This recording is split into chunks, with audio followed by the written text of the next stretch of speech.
बहुत ही करारी, खस्ता और 1 महीने तक कुरकुरी रहने वाली रिबन भुजिए की रेसिपी आज मैं आपके साथ शेयर करने जा रही हूँ। नमस्ते, कुक आर्ट विद लीना में आपका हार्दिक स्वागत है। यह भुजिया बहुत ही खस्ता कुरकुरा बनता है और बाज़ार के भुजिए से बहुत बेहतरीन बनता है और 1 महीने तक आप इसे आराम से स्टोर करके चाय के साथ, नाश्ते में या छोटी मोटी भूख के लिए हमेशा उसको एंजॉय कर सकते हैं। रेसिपी आप पूरा ध्यान से देखिए, इसमें सारे टिप्स मैंने ऐड किए हैं।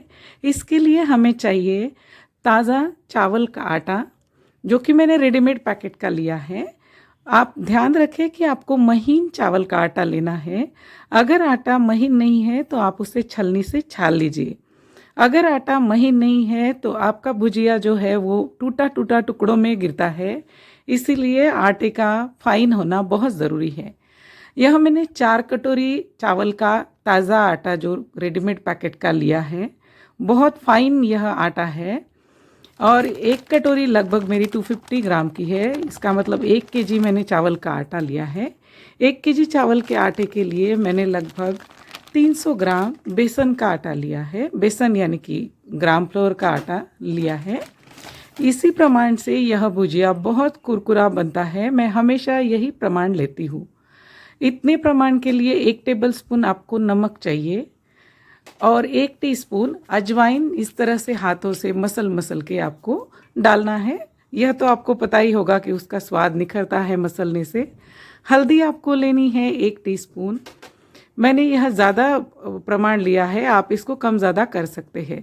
मिर्ची पाउडर भी यह घर की पीसी हुई तीखी मिर्ची है, यह मैंने 1 टेबलस्पून ली है।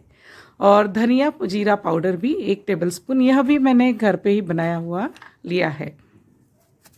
इसके बाद इसमें आपको हींग डालनी है 1/4 टीस्पून। सारे सूखे इंग्रेडिएंट्स डालने के बाद आपको उसमें घी डालना है। लगभग आपको 1 टेबलस्पून उसमें घी डालना है। आप घी की जगह तेल का भी इस्तेमाल कर सकते हैं। यह मैंने सॉलिड घी लगभग 1 टेबलस्पून लिया है, जो पतला होने के बाद थोड़ा ज़्यादा हो सकता है।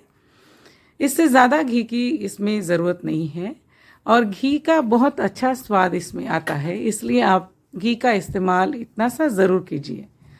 सूखे इंग्रेडिएंट सारे इस तरह से दोनों हाथों से मसल मसल के घी पूरे आटे में इस तरह से लगा लीजिए। इसमें थोड़ा आप 1-2 मिनट का समय लेके अच्छी तरह से मसल लीजिए। यह प्रक्रिया बहुत ज़रूरी है ताकि घी सारा आटे में अच्छी तरह से एक सार मिल जाए। पानी डालने की जल्दबाजी बिल्कुल मत कीजिए। अच्छी तरह से इस तरह से सारा घी, सारे सूखे हुए इंग्रेडिएंट्स मिल गए हैं और घी भी उसमें लग गया है। यह चेक करने के बाद फिर आपको उसको गूँथना है। इसमें आपको ठंडा पानी ही इस्तेमाल करना है और आपको रोज़ के आटे की जैसा ही नरम आटा गूँथना है। ध्यान रहे, आटा बिल्कुल आपको सख्त नहीं गूँथना है।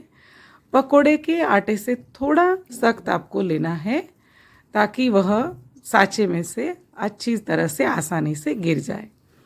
इस तरह से पानी डाल डाल के आपको इसका एक सार गोला बनाना है। मुझे थोड़ा ज़्यादा समय लगा क्योंकि मैंने बहुत ज़्यादा मात्रा में बना लिया था। बच्चे बार बार इसकी डिमांड करते रहते हैं और एक बार बनाने के बाद 8 से 10 दिन भी वो नहीं जाता है, इसलिए मैं सोची इस बार बहुत दिनों तक जाने के लिए ज़्यादा बना के देखती हूँ इस बार वह कितने दिनों तक जाता है। इस तरह से पानी डाल डाल के पूरी तरह से आपको आटा एक सार मिला लेना है। देखिए, बहुत सख्त भी नहीं है, एकदम नरम मुलायम यह आटा मैंने गूँथ लिया है। आटा गूँथने के बाद इसको आपको कम से कम 10 मिनट तक सेट होने के लिए रख देना है। इस तरह से मैंने गूँथ लिया है और कपड़े से ढक के मैं इसको 10-15 मिनट तक ढक के सेट होने के लिए रख दूँगी। ज़्यादा आपको मसलना भी नहीं है, इसमें चावल है इसलिए वह ग्लूटेन फ्री है और इसको अच्छी तरह से इस तरह से आप ढक दीजिए और 10 मिनट तक, तब तक आप दूसरी तैयारी कर सकते हैं। ये उतने टाइम में मैंने यह भुजिए का साँचा लिया है।